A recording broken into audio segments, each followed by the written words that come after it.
తమ్ముడా నా కొడుకు దగ్గర ఇప్పుడు డబ్బు లేదు కావచ్చు, రేపటికాల సంపాదించుకుంటాడు. తమ్ముడా నా కొడుకు నీ బిడ్డ అంటే ఇష్టం, అరికాలకు ముళ్ళు అంటకుండా సాదుకుంటాడు. నువ్వు ఎన్ని చెప్పక్క, నీ కొడుకు నా బిడ్డని అంటే నా మనసు అస్సలు ఒప్పుతలేదే. అంకుల్ వాళ్ళకి ఏ ప్రాబ్లం లేకుండా మేము గ్యారంటీ ఇస్తాం, కానీ మీరు మాత్రం వాళ్ళని దూరం చేయకండి.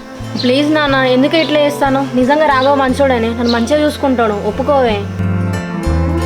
అంకుల్ సరే, మీరు ఒక కన్న తండ్రిలాగా మీ బిడ్డను మంచిగా నెలకు 1,00,000 2 లక్షలు సంపాదించడానికి ఆ సిటీలో సాఫ్ట్వేర్ నౌకరీ చేయడానికి ఇవ్వాలని చెప్పేసి అనుకుంటారు కావచ్చు.